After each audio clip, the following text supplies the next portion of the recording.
इस वीडियो को देखने के बाद पॉज लेकर आपने सोचना है कि आपको 2025 ने क्या दिया और फिर आपने मुझे कमेंट बॉक्स में बताना है। तो नाइब का मतलब होता है रिप्रेजेंटेटिव बना के अल्लाह ताला ने अपना हमें इस दुनिया में भेजा है। अब रिप्रेजेंटेटिव या नाइब का रोल क्या होता है, मैं सोचती थी कि शायद मुझे कोई ये बात समझा दे आसान अल्फाज में, मुझे समझ नहीं आती थी नाइब का मतलब क्या है। तो अपनी मुस्लिम आइडेंटिटी को समझा तो क्या हुआ कि आस्ता आस्ता मैंने उन सारी चीजों पर फोकस करना शुरू कर दिया जो मेरी जिंदगी में अच्छी है।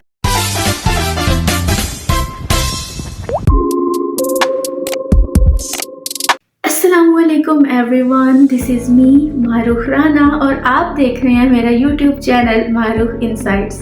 मुझे ऐसा लगता है कि हम हर वक्त अपनी लाइफ में कुछ ना कुछ सीख रहे होते हैं, कभी अपनी गलतियों से, कभी अपने तजुर्बात से, कभी अपने माहौल से। तो मैंने सोचा कि मैं अपनी लाइफ में रिफ्लेक्ट करके ये देखती हूँ कि 2025 ने मुझे क्या सिखाया है, 2025 में मैंने कितना इम्प्रूव किया है और मेरी ज़ात में क्या क्या तब्दीलियाँ आई हैं।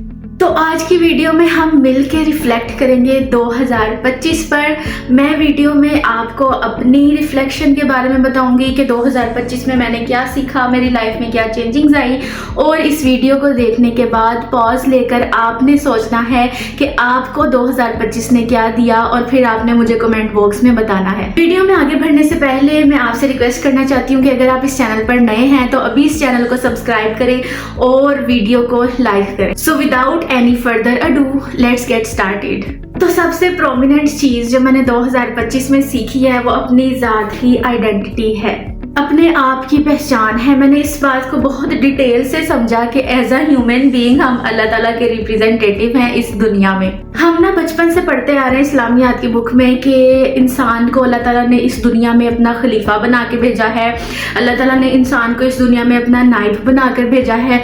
लेकिन कभी भी नाइब के बारे में या खलीफा के बारे में ये कौन लोग होते हैं हमें किसी ने समझाया नहीं और ना ही हमने कभी समझने की कोशिश की। खलीफा कौन होता है, नाइब का मतलब क्या होता है, इस साल अल्लाह ताला ने मुझे इस बात को समझने की तौफीक दी। तो नाइब का मतलब होता है रिप्रेजेंटेटिव बना के अल्लाह ताला ने अपना हमें इस दुनिया में भेजा है।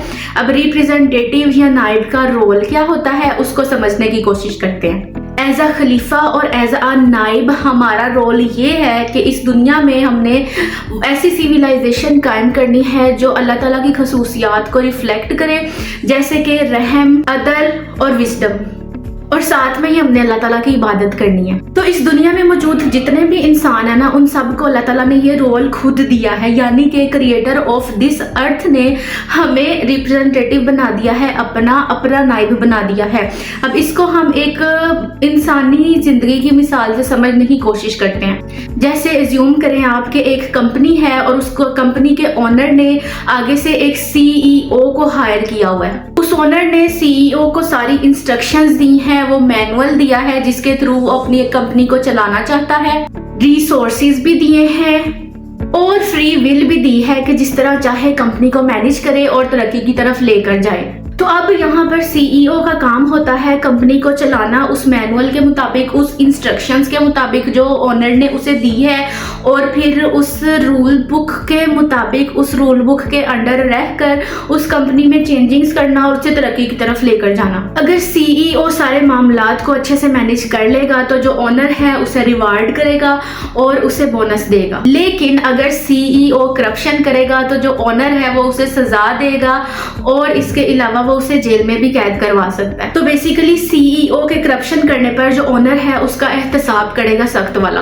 बिल्कुल इसी तरह अल्लाह ताला is the creator of this earth, और इस अर्थ पे आपको एक मैनुअल कुरान पाक की सूरत में दिया गया है जिसे फॉलो करके आपने यहाँ पे रहना है और निज़ाम अदल कायम करना है, ठीक है। और साथ में अल्लाह ताला ने आपसे इसका हिसाब भी लेना है, क्योंकि जब CEO ओनर के अंडर काम करेगा तो ओनर जो है ना वो उससे उसकी रिपोर्ट भी लेगा, वो रिपोर्ट बैक करेगा कि कंपनी में क्या चल रहा है, क्या चीजें हो रही हैं, ठीक है। तो जब वो रिपोर्ट ओनर के मुताबिक नहीं आएगी या कंपनी तरक्की नहीं करेगी तो फिर जो है ना CEO का हिसाब लिया जाएगा। बिल्कुल इसी तरह अल्लाह ताला ने इस अर्थ के क्रिएटर होने के नाते हमें यहाँ पर भेजा और हमें कुरान पाक की सूरत में वो सारे असूल सिखा दिए हैं जो इस अर्थ पे रहकर हमने फॉलो करने हैं।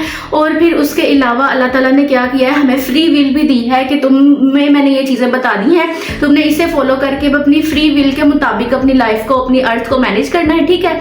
और उसका मैं तुमसे बाद में हिसाब लूंगा, रिपोर्टिंग लूंगा, ठीक है। तो आप, मैं, इस दुनिया में मौजूद हर इंसान अल्लाह ताला का नाइब है और उसने अल्लाह ताला के भेजे हुए मैनुअल के मुताबिक ज़िंदगी गुजारनी है, यानी कि कुरान पाक, कुरान और हदीस, ठीक है।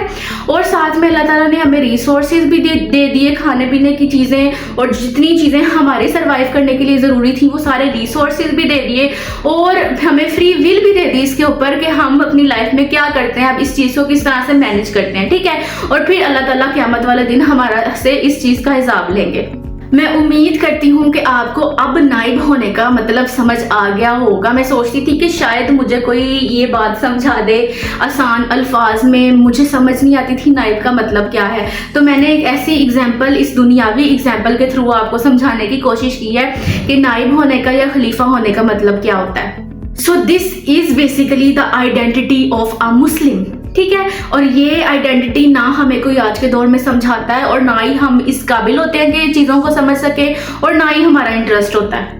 अल्हम्दुलिल्लाह 2025 में मुझे ये चीज़ समझ आ गई, और अल्लाह ताला का बड़ा करम है कि उसने मुझे अब भी ये चीज़ समझने की तौफीक अता फरमाई।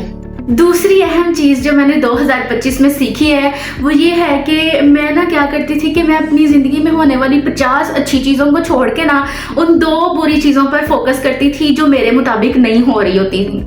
तो जब मैंने अपनी मुस्लिम आइडेंटिटी को समझा तो क्या हुआ कि आहिस्ता आहिस्ता मैंने उन सारी चीज़ों पर फोकस करना शुरू कर दिया जो मेरी ज़िंदगी में अच्छी है, और मैंने ये पाया कि मेरी ज़िंदगी में अच्छी चीज़ें बेशुमार हैं, लेकिन मैं उस चीज़ का प्रेशर लेती हूँ जो चीज़ मेरी अकॉर्डिंग नहीं चल रही होती। तो अपनी मुस्लिम आइडेंटिटी को इम्ब्रेस करके उसे अपना कर मुझे ये रियलाइज़ हुआ कि अल्लाह ताला की दी हुई नेमतें मेरे पास बेशुमार हैं। जैसे कि हमारी लाइफ में एक बहुत ही अंडर एस्टिमेटेड चीज़ जिसके ऊपर हमारा ध्यान जाता ही नहीं है वो होती है हमारी बॉडी। हमारे पास हाथ हैं, हम इससे रोज़मर्रा ज़िंदगी में काम कर सकते हैं। हमारे पास जो फिंगर्स है ना वो पूरी हैं, ठीक है। काफ़ी लोग होते हैं जिनके पास फिंगर्स नहीं होती, या उनकी एक फिंगर जो है वो किसी हादसे में उनसे जुदा हो जाती है, तो वो अपनी लाइफ में अच्छा परफॉर्म नहीं कर सकते, ठीक है। और फिर हमारे पास टांगे हैं, हम उससे चल सकते हैं, हम एज अ ह्यूमन बीइंग जो चीज़ें हमें ज़रूरी हैं वो हमारे पास सारी हैं, हमारे ऑर्गन्स अच्छे से वर्क करते हैं। एक नस आपके टस से मस हो जाए ना तो फिर आप अपनी ज़िंदगी में कुछ भी नहीं कर पाएंगे, आप अपनी बिस्तर के साथ लग जाएंगे, ठीक है। लेकिन एट दिस टाइम आप अपने आप पे फोकस करें कि आपके पास हाथ भी हैं, आपके पास पाँव भी हैं, आपके जो बॉडी का सिस्टम है ना वो बहुत अच्छे से वर्क कर रहा है, ठीक है। तो इस चीज़ पर शुक्रगुजार होना हमारा फ़र्ज़ है, क्योंकि ये हमारे पास एक बहुत बड़ी नेमत है। अगर आज हमारे पास एक हाथ ना हो तो इमेजिन करें कि हमारी लाइफ किस तरह की होगी। सोचें ज़रा, अगर आपके पास हाथ ना हो तो क्या आप इतनी अच्छी लाइफ गुजार रहे हो जितनी आज गुजार रहे हैं? तो अभी अल्लाह ताला का शुक्र अदा करें कि उन्होंने आपको हाथ दिए हैं, आपकी बॉडी चल फिर सकती है, आप देख सकते हैं, आप चीज़ों को सुन सकते हैं। जिनके पास सुनने की सलाहियत नहीं होती ना उनसे जाके पूछें कि उनकी लाइफ किस तरह की होती है। जो देख नहीं सकते ना उनसे जाके पूछें कि उनकी लाइफ किस तरह की होती है। उनकी ज़िंदगी का तो कोई मतलब ही नहीं होता होगा। हमारे पास अल्लाह ताला की इतनी नेमतें हैं जिनको हम देख सकते हैं, सुन सकते हैं, छू सकते हैं, कुछ भी कर सकते हैं अपनी लाइफ में। हमारे पास हमारी बॉडी पे पूरा कंट्रोल है, हमारी एक एक चीज परफेक्टली वर्क कर रही है, लेकिन कभी हम इस चीज पे फोकस ही नहीं करते। कभी हम अल्लाह ताला का शुक्र ही नहीं अदा करते इस चीज पर कि अल्लाह ताला ने हमें इतनी अच्छी बॉडी दी है, सारा कुछ प्रॉपर्टी वर्क कर रहा है, लेकिन हम उस एक नेगेटिव चीज पर फोकस करते हैं जो हमारी लाइफ में गलत हो रही होती है। तो आज ही शुक्र अदा करें अल्लाह ताला का कि उन्होंने आपको एक मुकम्मल इंसान पैदा किया है। इसी के साथ ना जब आप पॉजिटिव चीज़ों पर फोकस करना शुरू हो जाते हो अपनी लाइफ में, तो उसी के साथ एक और चीज़ लिंक्ड है जो 2025 ने मुझे सिखाई है, और वो है ग्रेटिट्यूड। जब आप अपनी लाइफ में पॉजिटिव चीज़ों पे फोकस करते हो ना तो अल्लाह ताला की दी हुई नेमतें आपको दिखाई देना शुरू हो जाती हैं, ठीक है। पहले तो वो नेमतें आपके पास होती हैं लेकिन आप उस चीज़ पे फोकस नहीं कर रहे होते। जब आपका फोकस माइंडफुली उस चीज़ के ऊपर आता ना तो आप हैरान हो जाते हो कि अल्लाह मैं तो इस काबिल थी ही नहीं, कि अल्लाह ताला मैं इतना काबिल था ही नहीं जितनी आपने मुझे चीज़ें दे दी हैं।